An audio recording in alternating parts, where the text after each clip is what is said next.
Hello everyone, it's Edwin back again, and today we have another device. It's called an Itel S32. It's one of the latest devices from Itel and it's a new brand. It's a brand that I have not heard of yet. Let's jump in and find out what they have to offer. The box is really a compact box. It's really compact and it has some humble accessories in it that just get you going. It's a starter pack of sorts. So in the box you have the Itel smartphone. You have a pouch which comes in the form of a hard plastic case. Hard plastic because when you drop it, it may sound, it's not flexible. You have a micro USB cable, a black one. You have a pretty standard charging brick. And last but not least, you have the earphones. It's a complete starter pack just to get you going. First impressions when looking at the phone, it looks pretty good actually, and despite it being all plastic, you really get a sense of a premium device. So let's look at what the phone comes with. Now at the front you have some sensors at the top of the display. You have a selfie flash. You have two selfie cameras. One is a 2 megapixel camera, normal angle camera. The other one is an 8 megapixel wide angle camera. And on top of all of that is a very long grill which houses two things. It has the earpiece and the notification LED. So the display is actually an impressive unit. It is a 720p IPS LCD display spread across 5.5 inches. Below the display you have the navigation buttons, which are not backlit, so sometimes it can be hard to click on the buttons if you're in a dark place. On the top of the phone you have the 3.5mm headphone jack. On the right side of the phone you have the volume buttons and a slightly textured power button. You'll also notice that as you go towards the bottom of the phone there is a slight notch there. Yes, that notch is to help you remove the back of the phone. The back is removable. We'll get to that in a sec. The bottom, you'll find the primary microphone, a USB port, and the loudspeaker.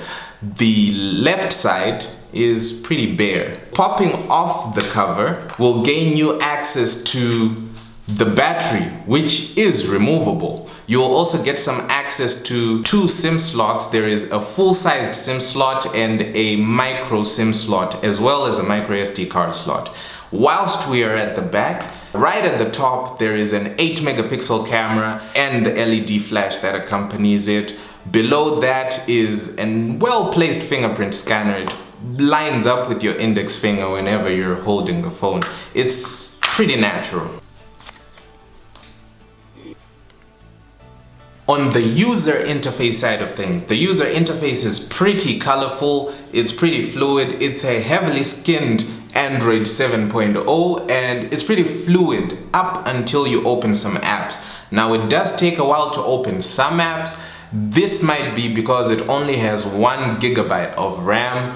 The internal storage is 16 gigabytes. It's a very entry-level combination of RAM and storage. It is running a MediaTek processor as well, which is pretty entry-level. Performance-wise, this device is not really an outstanding performer. It is decent enough to handle everyday tasks, but when it comes to intense workloads, it struggles a little bit. I noticed when I was opening the camera apps and the gallery apps, stuff that need a lot of processing, you would find out that it will take a bit of a while to open those apps.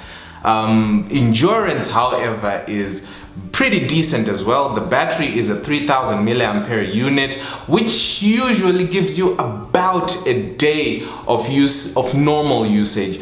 We ran it through our endurance test, which is pretty much 3 hours of multimedia torture. So that is an hour of video recording, an hour of video streaming, and an hour of gaming. And that managed to drop the battery to 48%, which is about a 52% drop in juice. It is a decent battery drain considering the hardware that is on this phone, and yes, it should be able to last you about a day of normal usage. The cameras, now as you have already seen, it has two front cameras. These two front cameras, as I mentioned before, it's a 2 megapixel normal angle lens and an 8 megapixel wide angle lens. Now yes, 2 megapixels is very little. In fact, the detail that we have been getting from the 2 megapixel has been really poor, and yeah, for the most part, it shouldn't be there. I don't think it should be there. The 8 megapixel lens, however, was pretty decent. One thing I noticed about the cameras on this phone is if you put them in an ideal environment, you are probably going to get very good photos. Now, the photos look good because it saturates things a little bit, but that saturation doesn't give an accurate representation of color. It's nice to look at, but it's not accurate. Nonetheless, when we take things to low light scenarios, places where the light is limited, the cameras struggle. They really struggle. They try to compensate by adjusting the ISO, the shutter speed. You end up getting really grainy pictures that are not sharp because of the extension in the shutter speed.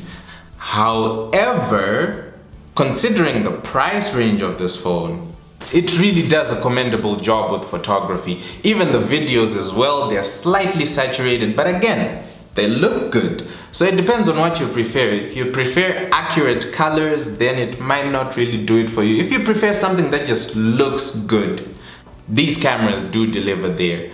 The audio also is very decent for a smartphone of this price range. It does suffer a bit with some distortion, especially with the mid frequencies, but overall the audio experience is pleasurable. It is a very good audio experience for such an entry-level device. It's impressive. So yes, this is the Itel S32. Now, just a rundown of the good and the bad about this phone. On the plus side, it is a very pocket-friendly price. The display is really fantastic. It's nice and vivid. It's got really great colors. The fingerprint is pretty fast, pretty accurate, and it's an always on. And if you're using the camera, you might notice that you can use the fingerprint to take a photo. Also, the build quality is pretty solid. Now, this phone might be plastic, but upon some closer inspection, the mid frame of this phone is made out of metal, which is a nice touch.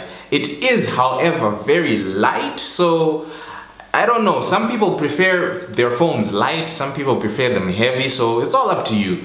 The audio is also really decent. However, it does take a while to open some apps. That is because of the 1 gigabyte of RAM. See, it doesn't really give applications some room to operate. Also, the camera will only deliver fantastic shots if you take your photos in an ideal environment. Just move into slightly lower light and things go haywire. The navigation buttons will need some backlight because it's pretty confusing to know which is which because they are not labeled and they don't have a backlight, so in dimly lit or dark environments you kind of miss the buttons a little bit. Anyways guys, this was the Itel S32 review. I hope you liked it. If you did, click like. If you want to see more of these reviews as they come, hit subscribe and press the bell button right at the bottom there. I am Edwin and I will see you next time.